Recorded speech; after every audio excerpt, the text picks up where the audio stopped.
Hello and welcome to the FISHCAST. We are the first and foremost, only, the best and the worst Fishmans podcast in the world. And we're back once again during the pandemic. This time we are not social distancing. We are together in the same apartment. I think I'm going to die. I think he has the coronavirus. I have the coronavirus. Less than a foot apart from him. I feel fine. I've been listening to Fishmans. I've been feeling better. Not many people know this, but the actual cure for the coronavirus is listening to Fishmans. Yes. So we actually have some announcements and some news today. Some sort of extra things before we get into our review. So our first important announcement is that from now until the end of May, we'll be letting our listeners rank all of Fishman's early material in order to understand how everyone feels about certain songs and albums. So if you want your opinions to be counted, here's what you need to do. You need to send an email to fishmanspodcast@gmail.com with the following two lists. So the first one, we're going to be ranking the early Fishman's albums. So by early albums, we're talking about Chappie Don't Cry, King Master George, Neo Yankees Holiday, Orange, the Corduroy's Mood EP, and the O Mountain Live album. We'll actually be reviewing that in our next episode. So if you haven't heard all 6 of these albums, feel free to just rank the ones that you have heard. But yeah, just rank them in numerical order. And then the second list that you can email to us is your top 10 early Fishman songs. So for this list, you can include any Fishman song which was released or recorded from the band's founding until the end of 1995.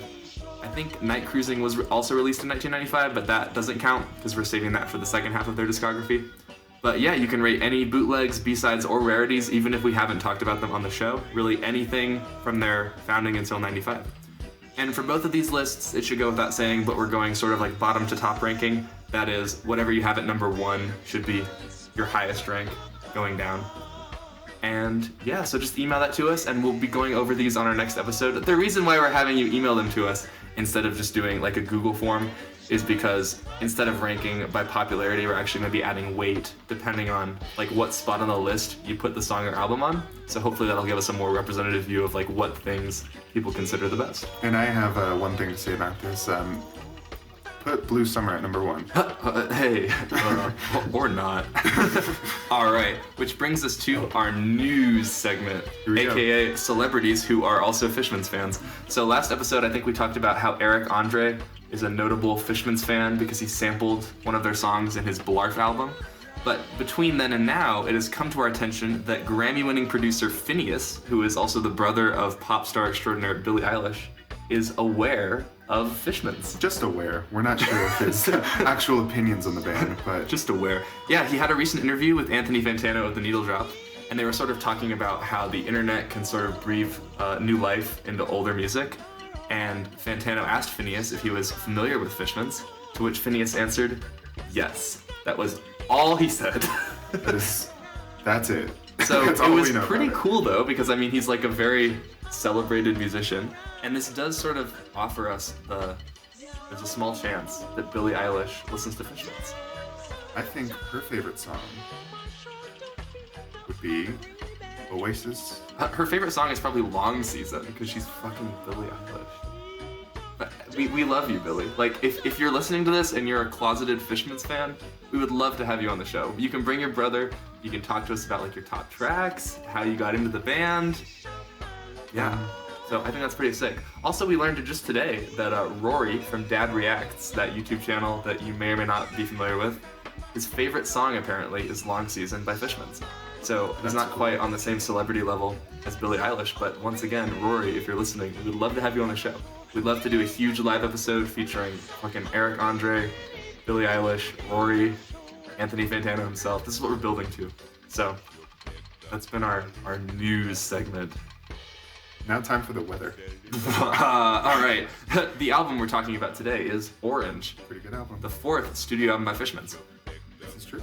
So some background on this album. 1994 was a very busy year for Fishmans. After the end of their Neo Yankees tour in 1993, they released their first maxi single, Go Go Round This World, in early 1994. A maxi single is sort of like... Just a single that isn't a single. It's basically an EP. Somewhere between a single and an EP. It's a big single. They released a couple of these throughout their career. Yeah, so since these aren't EPs, we're not actually going to be doing whole reviews for them like we did for Corduroy's. We'll talk about these later on. But this EP, or maxi single, marked the final appearance of Kensuke Ojima, the band's guitarist.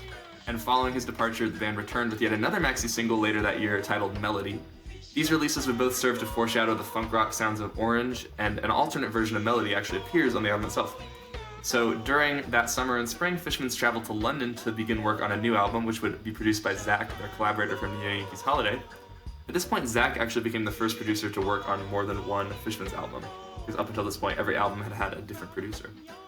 I'm not really surprised that they work with him again, though, due to the success of Icareta Baby, and the fact that Neo Yankees had kind of been their most commercial success. It makes sense that they would want to reunite with him. Also, his name's Zach. And he seems like a cool guy, yeah. And the band also recruited Sugar Yoshinaga, who's the guitarist from Buffalo Daughter, to fill in for Ojima during the album's recording. But ironically, Orange is also marked by the departure of yet another band member, since this is the band's final album featuring Hakase on keyboards. What a shame. Sad. And the album titled Orange was finally released in October of 1994. While being a bit shorter and perhaps more slight than previous albums, the band has called Orange their turning point in direction, and many fans regard it as the best album of their early period. I don't agree with that. We'll get into that. Alright, so that's the background on the album, not much. I did think it was interesting that the album was mostly recorded in London. I know that a lot of later Fishmans material was recorded in Hawaii, but I think this is their only album that was recorded in the UK. That's interesting. I wonder if did they meet the Queen? Did they meet Damon Albarn? Did they meet Queen? Was Freddie Mercury dead by this point? Maybe. The album cover. There are actually two covers for Orange. The original is orange. It features the band and a similar font that appeared on King Master George. It's also notable for actually listing the band members' names on the front in a similar style to a lot of older jazz records that would say so-and-so on sax, you know. I think it's really cool. It also features the nice choice sticker, which is a phrase that would actually become a song title on their next album. And the original vinyl version of the album featured different artwork. It was a blue Warholish photo collage, sort of with 4 squares featuring the band members. But I prefer the version that we have on streaming services. Especially because it's orange. That's true. The other one isn't orange. It's really cool. I think it fits the album vibe really well. It's not their most extravagant cover or detail, but it kind of just has the funky sort of aesthetic. Yeah, and looking back, the orange for the vinyl is blue. Yeah, that's why it's not as good. Which is kind of funny. Sorry. Yeah. How do you feel about the cover in relation to other Fishmans covers? Pretty good. It's pretty good. That's this whole album. It's just like I was gonna say it's kind of like the album where I really like the cover. That's all Chris has to say. It's really good. I like Shinji in the front. He's like, what he's doing. He just looks like a cool guy. Yeah. It's kind of almost slapped together in a way that a lot of the album is. It feels a bit more effortless and cool than a lot of other. You know what I mean? Yeah. Yeah. Oh, I also like the shades that Hakase. Oh, yeah. Beautiful. Cool. So, adjectives for this release, sort of describing it. Once again, we sort of generated some random letters, and we're going to look for adjectives with those. Do you want to start? I will start. Cool. So, what letter did you get? I got the letter U, and let it be known, U kind of sucks. Not a lot of adjectives. There's a lot of adjectives, and they all start with UN. So 2 of 3 of my adjectives start with starting with unprogressive, which is just progressive, but it's not. Explain. I disagree. Really? Yeah. I think it's kind of progressive. Well, how are we defining progressive? That's okay. If we're talking politically or sonically? No, I think they're definitely conservative, but musically, I don't know. It is at least compared to even something like King Master George and all their albums afterwards, it doesn't feel as progressive, both within the songs and within their career, what they're doing. It's kind of safe, you're saying? It's a bit safe. Okay. But not in the way that Chappie's safe. This is them attempting a new style, but not really excelling at it. Yeah, I would sort of disagree because I think we'll get into this with my adjectives, but I think this is definitely a transitional album. Whereas once you listen to their next few releases, especially Kuchu and sort of their dream poppier stuff, you can see how this was sort of the bridge between the Neo Yankees and that. So I do think that this sort of goes forward, but at the same time there are some tracks that kind of regress back to their earlier sound. So I agree with that. It's sort of 2 steps forward, 1 step back. You have to give me a break because U is a terrible letter. This is my second one. I don't really have too much to say about these other 2. I have undetermined because, I don't know. Believe me, I really like this album. It's lazy? No, not more just I'm never determined to listen to it. It's also kind of... My last adjective is useless. Chris, I thought you liked this album. It's a perfect album. Why is it useless? Christian. All right, my album, my adjectives are a little bit more Positive, even though I think I like the album less than Chris. You like it a lot less. So I got the letter M, which has many more adjectives. So my first adjective was maximal. I think despite being produced by Zach, this album sounds totally different from Neo Yankees and really anything else that he would produce for the band. It's super busy and it's mixed to be like very loud. And I'm not sure how much of this is due to like Sugar's presence on guitar being sort of a different member, but it's really the only time that the band is making straight up rock music on a lot of tracks. And the production is a bit overloaded and cluttered due to all of the colors being played with. Sometimes it's just a bit more aggressive than sort of the soft sounds that Fishmans are usually playing with. And then my second adjective, I kind of broke tradition. I chose two because I couldn't decide. I did mercurial and messy, meaning that the album is sort of unpredictable and inconsistent, like Chris was saying. Just like Neo Yankees, Orange has some of my absolute favorite and least favorite Fishmans tracks on it. It somehow both streamlines like their music and it's all over the place. So I think, like I was saying earlier, some songs push the band into new musical territory while others seem to harken back to like the simple reggae sounds and dub stuff that they were already playing with on earlier releases. So compared to the earlier works, I really feel like Orange is less of a cohesive album and more of just a loose collection of jams. Good tracks, yeah. Even King Master George was like so inconsistent and weird that it became consistent in its like absurdity. But Orange is much less purposefully strange. It's just like a band playing some songs. There you go. And my final adjective was moving, not emotionally. Oh. Physically. It's funky, it's groovin', it's alive. It feels like the most robust Fishmans album, I think. If only I got the letter R, I would word robust. Robust. And it also represents the band moving into a new phase of their career. Oh, that's stupid.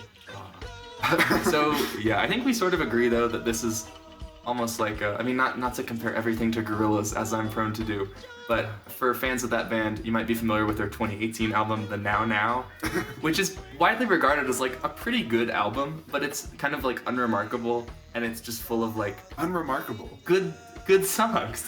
Why didn't I use that one? Yeah, so that's kind of what Orange is. I don't think when we think of an important album in their discography, anyone really thinks of Orange, but it's definitely full of some jams. Good for them. Do you want to get into the jams? Let's get into the jams. All right. Track number 1, Intro.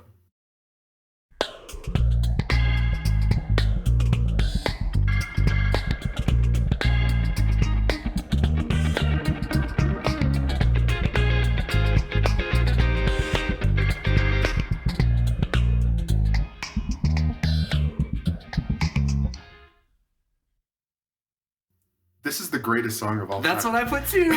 In my notes I put, damn, is this the best Fishmans track? No, it's not just the best Fishmans track. It's just the greatest song that's ever been made by anybody. It's definitely one of the best songs called Intro.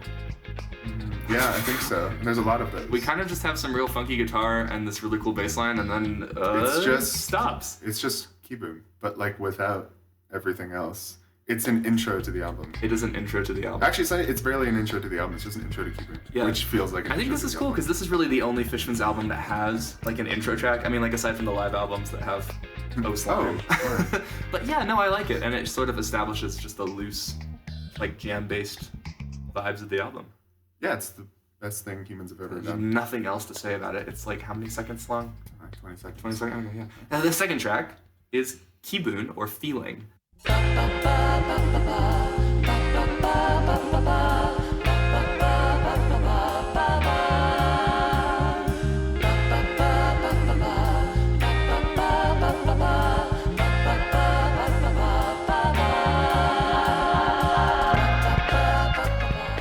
This one opens with this really cool chanted melody. It kind of reminded me of Running Man in the same way that it feels a bit like lighthearted and it's super catchy and warm. This is true. This was the first track from this album that I really got into, like even before melody. Like after I listened to the album for the first time, I don't know, I didn't really have anything to say about it, but I remember Kibun being really good. So that's cool. Yeah, everything is super groovy and a bit looser. The recording on this one is almost kind of lo-fi. Would you agree? I think that goes for most of the album, and I don't know why, because you still have Zach producing. Yeah, everything that's feels kind of so strange. claustrophobic. Like when that synth comes in, like in the chorus, it's kind of just what's the word? It's kind of like buried in everything else because everything is so It's a very like, muddy center. mix. Yeah. It's very muddy. There's no like stereo imaging at all. Yeah. It's a perfect track though. Yeah, I agree. I think Sugar's guitar is really the highlight of this track, and I think it's cool that they're bringing in someone who isn't a member of the band to sort of be just like a session musician, but he's clearly bringing a lot of his own kind of flavor. Like he has a really like garagey kind of sound to his guitar that you never really got with Ojima, and it creates a really unique tone. And Shinji also sounds great here. I like when he goes like, "Yee!" Some of his vocal inflections are just really wild. But yeah, like you said, the production and mixing on this track is kind of annoying. I think this is the only track on the album where the production kind of bothers me. But it doesn't really impact my enjoyment too much, but there are some like really high pitches near the end of the track that kind of grate on my ears. Who mixed this? Who mixed this? Zach. Or did he just produce it? Oh god, I feel like he mixed it, right? Maybe no one mixed it. It was an unmixed album. Wow. Anyway, grooving track, very rockin'. Great way to start the album. Definitely one of their catchiest tracks, yeah. And this is my second favorite on the album, despite my technical problems with it. I don't know. It's up there. It's up there? Anything else about that one? Pretty good track. Kind of a jam. Yeah, it's a jam. Alright, which brings us to track number 3, Wasure Chao Hitotoki, or A Moment to Forget.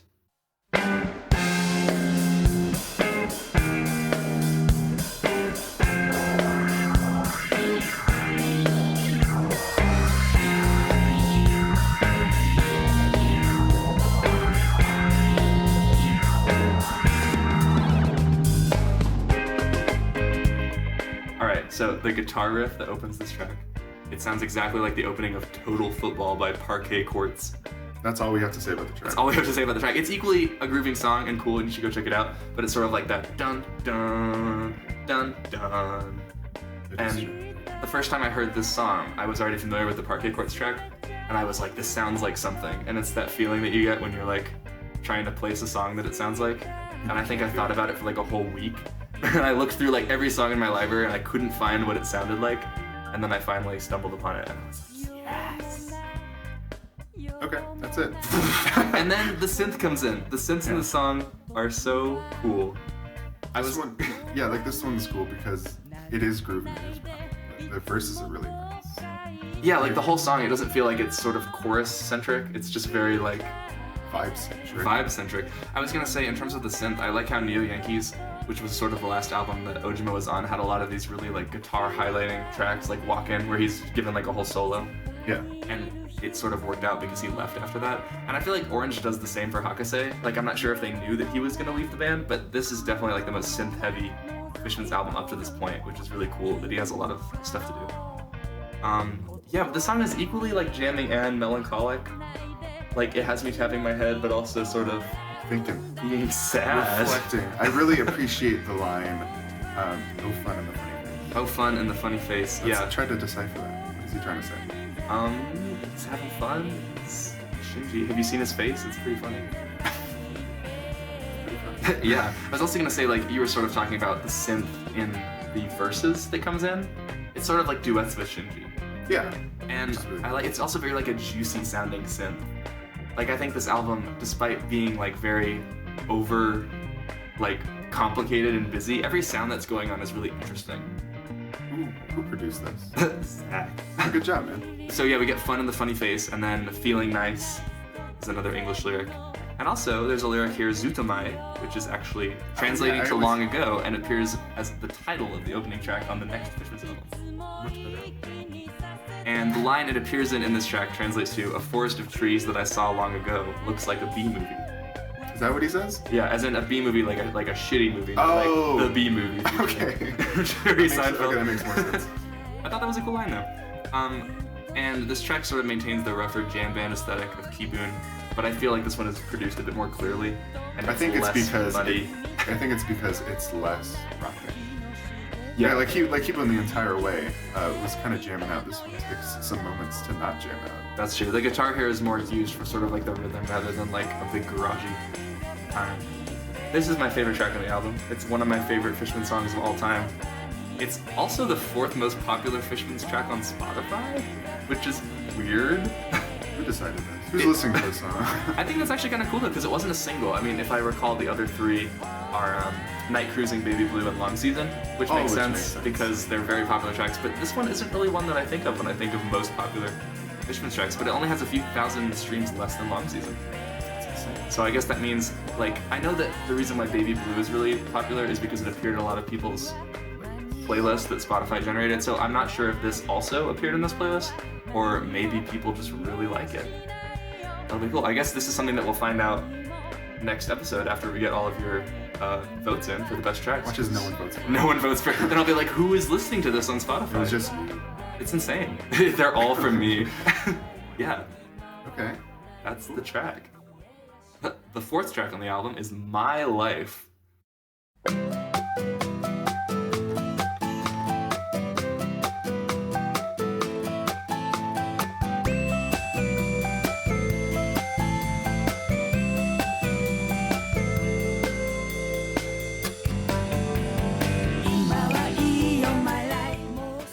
This is not as rockin' at all.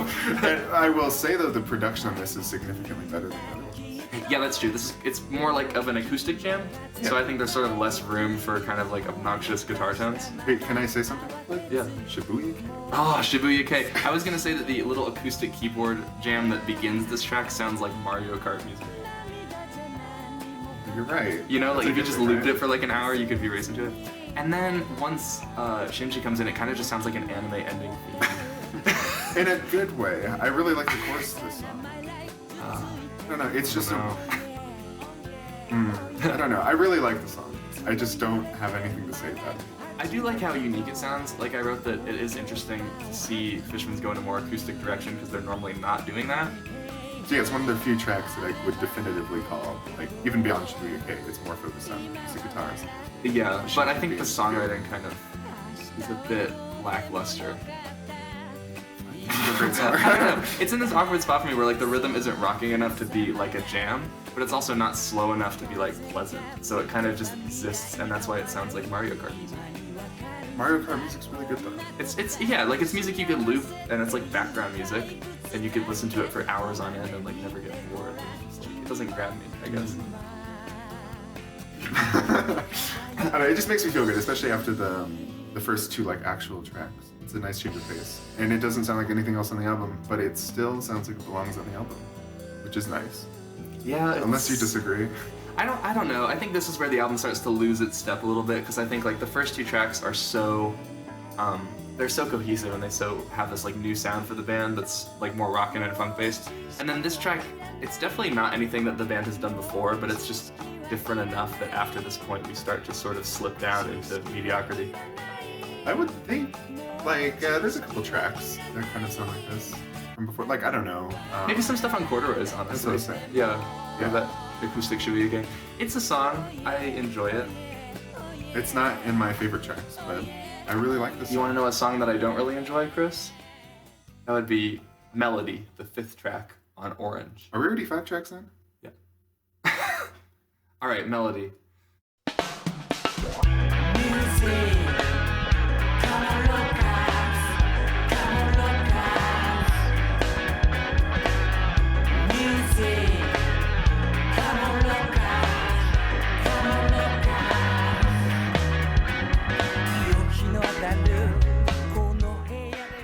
The bass is so loud.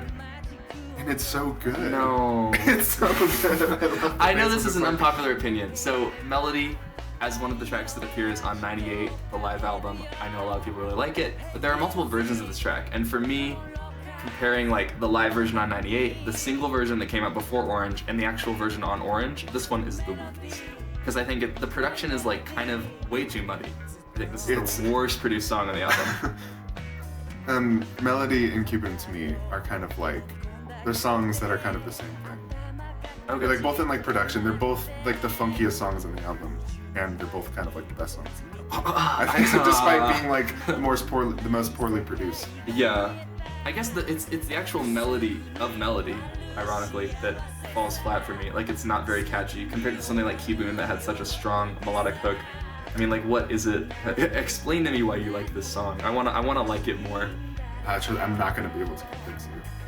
Because you know what I have to say about it? What? It's pretty funky. It's pretty good, yeah. It's funky. I like the guitar solo, and I like the piano stuff that's going on near the end of the track. The outro, the end of the track is especially, I'm gonna use this word again, it's especially funky.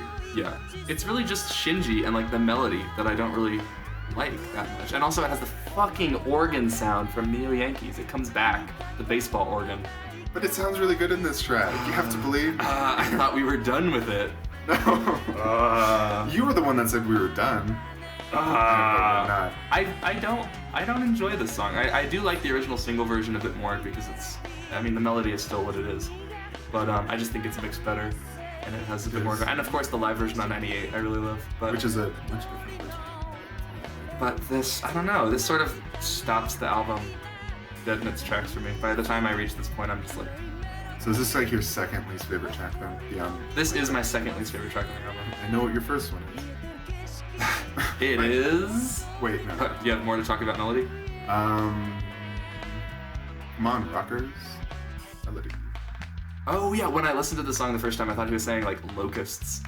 He's saying rockers. So to me, I've never looked at the translated lyrics. So this song is obviously about like feeling good and listening to music, which is how I feel when I listen to melody, because it's just it's so infectious. It makes me think about songs that I like more than melody. All right, what's the next one?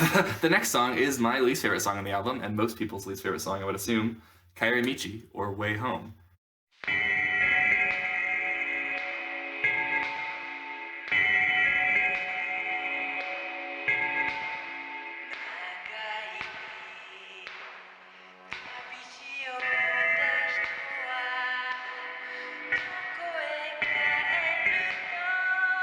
There are some really cool bells that open this track and some like distant, distorted vocals from Shinji, and it's very haunting. And you sort of come in and you're like, ooh, what is this gonna be? And then it becomes a boring dub reggae track. I think people, in reference to Fishmans, need to stop saying dub. Reggae track. This is literally like Chappie Part 2. Like, this is what we were talking about earlier when we say that... Let's not insult Chappie, because this is so much worse. Yeah, but I'm saying that like part of a band is like moving forward, you know? And a lot of this album was moving forward, but then here, it's like they're going back to something that they've done before and they've already done it better. And it's not like I don't want them to implement like reggae sounds into the music, because they do it later on and it works. It's just, it sounds like not a B-side to Chappie. What's worse than a B-side? A C-side. Sounds like a C-side to Chappie. No, but I get what you're saying. Like, there's a difference between incorporating reggae elements into something new and just making like a reggae song. I think what bothers me about this track is oh yeah, it's boring.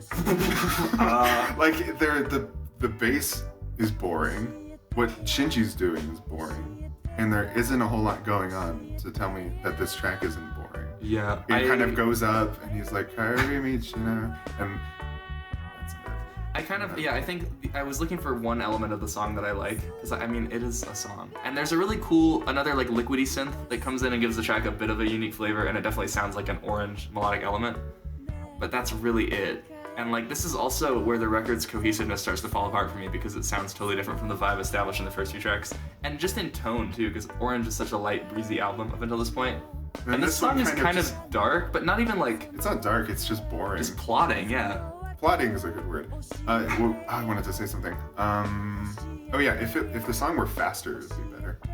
I think if they turn it into a ska song. Not even that fast. It just feels too slow. It's just me. That's a nitpick. I don't know. That's my thing, and I think like this is where this album being so short relative to the earlier stuff kind of benefits. Because I remember when we talked about Neo Yankees Holiday, that album is so long that there's a point where after a few of those similar sort of reggae-ish tracks, I just got over it. The good thing with this album is that it's like the only one. This is like really the only one. I mean, well, there's sort of one later, but the good thing is there's only 9 tracks, and one of them is the intro. So this is really only like an 8-track album. So that's why I'm a bit more willing to forgive it than some of the stuff on Neo Yankees, because this song happens. You can skip it. I think it's a shame, because I know they can make really good like reggae ballads, but then they just decided not to for this one.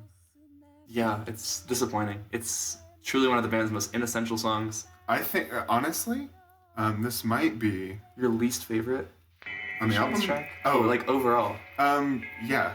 One really? of them. And it's not my least favorite. Okay. But Okay. I would put it pretty low. I'm sorry. I would too, yeah. Yeah, despite me thinking this is a perfect album, it's an imperfect album because it has this song on it. Shout out to albums that we call perfect, but they still have a song that we don't like on them. I'm sorry, Shinji. But songs that we do like, one of them comes up next. It's Kansha Odoroki, which translates to Thanks, Surprised.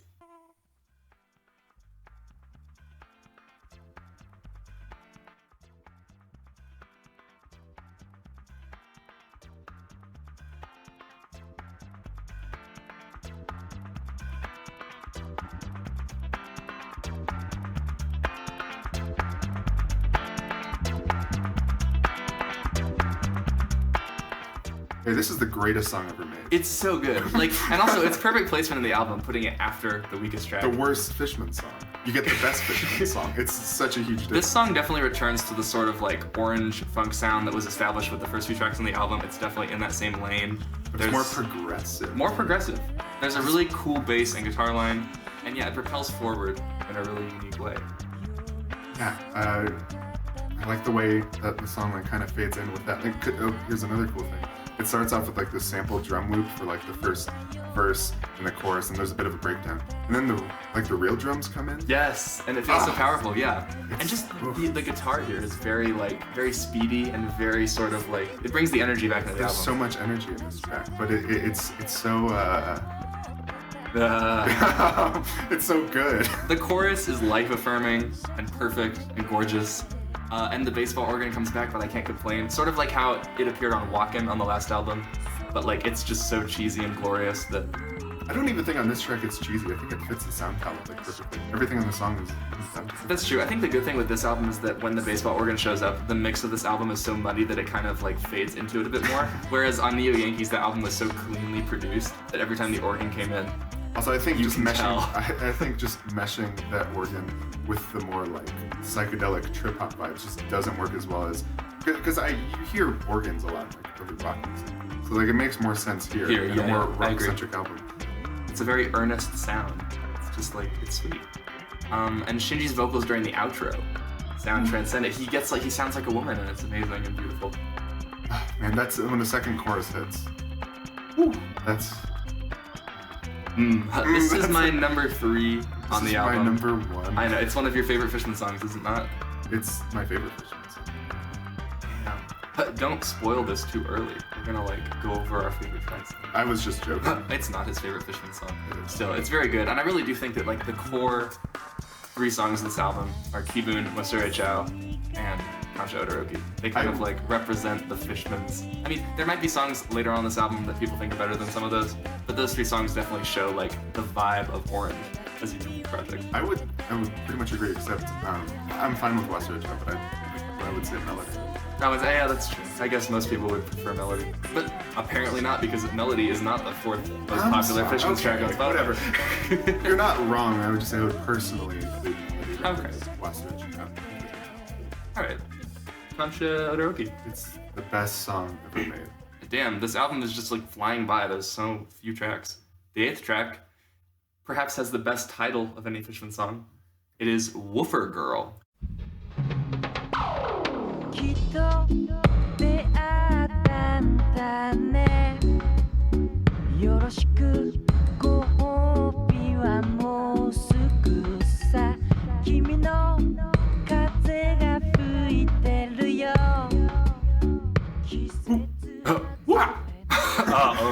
Do you think Shinji is referring to a subwoofer, or is he a furry and he's singing about an actual dog? Both. Okay. The dog has a subwoofer system. Oh, that's cool. Why does the song sound like this? I don't know. I think this is Kairi Michi took that early reggae sound and did it horribly. This one took that sound and made it really good. It's better. It's a lot better. It's more of a vibe. I like everything that's happening on this track more than Kairi Michi. It's not necessarily so much more exciting, but I think the sound palette's more interesting and it's melodically more engaging. This is true. It's definitely better. I think it's sort of very reverby, and it sounds very wide open. I think it sounds like the band is playing on the moon or underwater. It's so good. Gives it the spacey vibe. Also, the samples come in, but ooh. It's very cool, and we'll see this actually on the next album too, with the last track on that album. Not to spoil anything. Atsureshi Hito has very similar vocal samples, but I think this is actually really cool. It's sort of like a hip-hop inspired move to include these samples, and they definitely give the track a bit more character. Yeah, see, I'm fine with reggae showing up in this album in this form. I just wish they kind of took Yeah, that. because like you said, this feels like their earlier sound, but they're progressing it and including new elements. Is this album actually progressive? It is. Whoops. Some more goofy synths in here, but it's kind of boring. I don't know.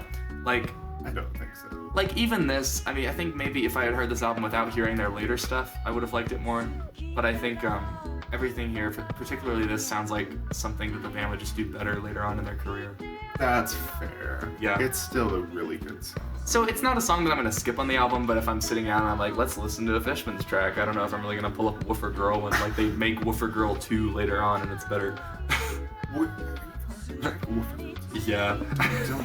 Don't do that. It's very relaxing though, although I feel like at this point the album has really just kind of like lost a cohesive identity. Like what, I almost feel like there were 2 albums that the band made, and one of them was sort of this like funk rock, very like garagey kind of album, and the other album was sort of like a more dubby focused album. And instead of making 2 different albums, they kind of just like took tracks from each and put them on the same album. There are really only 2 dub tracks there, because I don't agree with that. Well, the last track too is a bit like, it doesn't sound like the rest. I will say, never mind. I'll save that for when we talk about the track. Alright, but yeah, would you agree that like, I don't know, does Orange have a sound? Yeah, it's poorly produced and with no sense of like stereo imaging at all. It's very mono, overcompressed, muddy, and But it's perfect. yeah. It's kind of like, chokes me. I feel like I need to like take a walk after this. Because whoever produced it just didn't give it anything enough space. The first time I listened to this album, I kind of was like, oh, that's what it sounds like. But the last song is really good and perfect. It's Yoru no Omoi, or The Thought of the Night.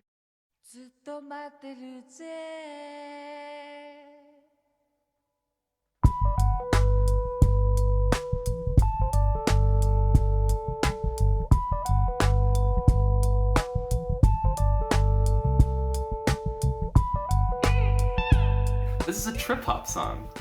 This is a trip hop song. It's also kind of it's a Fishmans song too. What do you mean by that? I really love the outro of this song. This is true. The More chanted than outro. like it might be like my second favorite moment on the album. Not to spoil anything. And I like the first half too, but I think what makes me love this track so much is like the last half of it. Also the production here. This is definitely the most cleanly produced track on the album, probably because it doesn't feature as much like prominent guitar. Or much of anything. I think like for the most part, like the first half of the track is super minimal. It's got a bass. Yeah. It's really almost like a hip hop beat going on here. I know you mentioned that this song doesn't sound like any of the other tracks, but I think it's nice because it sounds close enough to the sound of the rest of the album that it's cool, but it also sort of indicates like the next album. This is true. This is definitely the most indicative of Fishman's future direction. There's a moment here that's very like dream poppy, and there's also, sort of the hip hop, trip hop instrumentation. Those green like severed head characters in Spirited Away? Spirited Away. I saw it once. Okay. In Spirited Away, for those who don't know, there's all kinds of different spirits who are characters. And there are these 3 sort of little men who are just heads, and they're green, and they like hop around, and they make this noise that's like, oi, oi, oi. And that happens in this song. You know that moment where the background vocals come in, and it's like, oh yeah. Is that what it makes you think of? Yeah. That's what it makes me think of. Like I literally picture these little green heads bouncing around, because like these background vocals come in, and they're not entirely like on beat. Like they're kind of just like hopping around in the background. It's so nice. And I just picture these green severed heads. That's beautiful. Shout out to them. So yeah, also I love the outro here and just the lyrics like, hey baby. It feels like something amazing is gonna happen, and then the album ends. Yeah, I like also too, I mean, it does help the album's cohesion to have the album begin and end with both like some chanted vocals. Oh yeah. Sort of a callback. Yeah, so I really love the outro. It's definitely one of the high points on the album. It's cool. It kind of feels like a 2-part song, but it also feels like just one song, because I feel like the first half and the second half are very different in mood, but it's very it's a progressive track. Thankfully, this album ends on a high note, and it ends with the promise of something better, which would be the rest of the Fishmans' discography. I agree, but this is also a perfect album. So let's get into ranking stuff. All right, so what score would you give this album overall? We already know. Because you've said it like 20 times. Believe it or not, this album, I would get a 10 out of 10 from me. 10 out of 10. I would disagree. I would give it probably like an 8 out of 10. I think it's definitely better than Neo Yankees because I think it has more consistent high points, but that also helps because it's just shorter. I think if Orange was longer, it might be worse than Neo Yankees. I don't know what tracks will be on it. Yeah. And I also kind of think that if you go back and look at the Melody maxi single, there are some really cool tracks there that kind of fit in more with the vibe of the album. So when I listen to this album, I honestly have like a different track list where I swap out Woofer Girl and Karamichi for some of the songs on the Melody EP. Because I just think that helps it make like a more cohesive feeling. But yeah, so 8 out of 10, 10 out of 10. It's definitely a good album. For a while, it was kind of, if I had other people in the car and I wanted to listen to Fishmans, I would put this album on. Yeah. Because it's, I don't know, I feel like not everyone's going to be super into like super cheesy 90s trip hop and like reggae music. And I also don't know if they're going to be super into, I don't know, funky Fishmans trip hop from the 90s. But this album feels the most, I can play this around most people and get a decent reaction. I don't know if I would say it's the most accessible Fishmans album for like the average listener, but maybe for like your average modern day like indie listener. I think mainly you're talking about our friend who is really into like MGMT and like Foster the People. Like this is kind of the album that you play for her. Parents. But also like if you're more into like this kind of Western funk rock, this is definitely one of the more accessible Fishmans. Would you say this is the most Western of their albums? Oh, I guess it is. And I guess that reflects in the fact that they recorded it in London and it sort of sounds like a lot of indie music. Yeah. Because I don't know, you can make the argument for their later albums, which are more like dream pop. But even then... I mean, I remember saying that Neo Yankees was their most American album because it featured like baseball and also it's kind of just like pop. But that feels more American in like a stereotypical sense. Yeah, this one I would just say maybe like British. I mean, I'm saying that not just because they recorded in London, but also, I don't know, it just has that rugged sort of like rock vibe for a lot of it. So top tracks. My number 3 is Concha Odoroki. Oh, man. Great track. My number 2 is Kibun. Great track. My number 1 is Wasura Cha Hitotoki. As I said earlier, I think those are just the 3 tracks. 3 quintessential Orange songs. And I'm gonna keep listening to Wasura Cha and getting it up there. Number 1 Fishmans track on Spotify at some point. Okay. What about you? Number 3, I think I'm gonna have to go with Melody. I'm sorry, but that was like the second track I really got into on this album because I don't know, the vibe is so infectious. Number 2, I have to give it to Kibun. All right. Well, let's run this back a little bit. Number 3 is Yo No. Oh yeah. Get Melody out of here. No Melody? Yeah. It was a tough decision, but I made it really quickly. Not even just for the second half of Yoro no Omoe. Like I think the first half is, I don't know, it's nice. Number 2 is still gonna be Cuban. It's rockin'. Number 1 is Concha Odoroki, just because it makes me feel alive. Concha Odoroki, yeah. It's seriously, it's invigorating. If I had E as an adjective, I would have said invigorating. Does that start with an E? Oh, yeah, it does. No, it doesn't. We're now Googling whether invigorating starts with an E. It definitely does. Yeah, I'm pretty sure it does. I knew it. Fuck! It starts with an I. I didn't want to doubt you because you're like the word guy. But... Yeah, for context, I am currently I just finished up my junior year in college, and I am an English education major. I'm gonna become a high school English teacher, and I didn't know how invigorating was spelled. I'm gonna just like kill myself. All right, so top moments. We didn't do our bottom track. I mean, everyone already knows. It's Karamichi. It's call it a bottom because it's just like Chris. Top 3 moments on the album.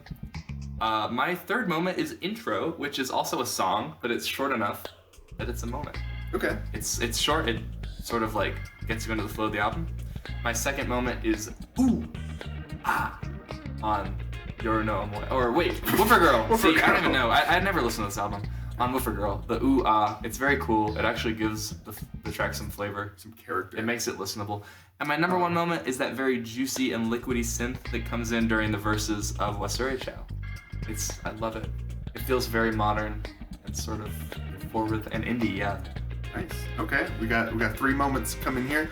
I think my third favorite moment, I guess it's gonna be those. You're gonna be surprised here. It's the fucking. It is the chanted vocals at the end of Yoru no Moe. Beautiful. I think earlier in the podcast I said it was my favorite moment. I thought about it some lied. more. I thought about it some more, and I have 2 better moments. I don't know. Very. The moment when the album's over. I think we made that joke on the last podcast. All right, my second favorite moment is gotta be when the real drums like come through on Kansha Odoroki and everything just kind of explodes. The real drums? I guess what I'm trying to say is that it's very clearly a drum sample in like the first half of the song, but then you hear Motoki does the drum fill, and then it kind of... Music was better when they played real instruments. All right, and I think my top moment, get ready, intro. It's intro? Oh, you also had that as a moment? Oh, that's so cool. Oh. I love intro. Yeah, no, because I feel like it deserves a shout out, and no one's really gonna have it in their like top 3 songs. It'd be cool if someone will. We poll everyone, and yeah, if you send us in your top songs and intro is one of them, like we'll shout you out on the show. Like we'll give you money. We'll give you money. Like or really anything. If you have any like real wacky songs in there, don't just do it because like we told you to, but like that would just be neat. Like it's just like 9 bootlegs and intro. Oh, yeah. You're a god. Yeah. We're just like lame fake fans. I like your moments. I love intro. It's so good. So yeah, overall, I think this is a very good album. I don't think it's perfect, and I don't think it's a cohesive album. But I love some of these songs, and I'm glad that it exists. It's a breath of fresh air. I basically love every single track on here, except for Karimichi. It's a perfect album. Yeah, I'm sorry. I mean, of course, like I would say that most, if not all, the tracks are perfect, but some are more perfect than others. True. And I realized when we were saying this, on our Chappie review, you compared that album to Orange Juice, which I thought was ironic because that isn't even the Fishmans album that is most closely associated with orange. So what beverage would you equate with orange? Like a mojito. A mojito? Yeah. Or, I don't know, some sort, it's more mature than Chappie, but it's also, I don't know. Yeah. It's minty. I guess I would say like the high C fruit punch that you can get at McDonald's. I think we have 2 very different answers for that. Because I don't know, it's definitely kind of shocking, and you're like, oh, but it's nice, but it's like a lot. I would say this album is a mojito made by someone who's just gotten into like cocktails. Like they make it right, but you know that it could be made better by someone else. But it's still really good. I've never had a mojito before, but from what I know about mojitos, they look pretty good. Chris isn't 21 yet. This is true. Yeah. Really, any other thoughts on this album? I think it's kind of slight. There's not too much to say. This is our shortest episode yet. Oh, I guess Corduroy. But the fact that this isn't much longer than that. That's true, but this is a short album. So, yeah, I think that is Orange. Listen to it. Tell us your thoughts by emailing us your album rankings. I want to see where Orange shows up, because I know amongst fans, it seems like it might be the most popular album from the early period. This King Master George is kind of coming up. But we'll see. It'll be interesting. So yeah, our next episode is sort of going to be a split episode. We'll be talking about Oh Mountain, the first live studio sort of album by Fishmans, and we'll also be going over the top 10 tracks and album rankings for all of our listeners, and we'll be giving our own thoughts on our top 10 tracks. We won't count them. We won't count them in your guys's. Yeah, they'll be different. So you want to remind them where they can send Yeah, you can send them to fishmanspodcast@gmail.com. You're going to have until the end of the month to send these in, because we're probably going to record that episode at the beginning of next month. So yeah, just email us there. And for social media, you can follow me at a giant fish at Instagram. It's not a giant fish. It's a giant fish. And for Chris? My name is still gonk.aka.mantis on Instagram. I'm also Mantis with a T on Twitter. Yes. And we are Fishmans Podcast on Instagram, and you made a Twitter page for us, did you not? We talked about this last episode. It should be... The FISHCAST. The FISHCAST. Yes. On Twitter. Actually, let me confirm. Some small talk.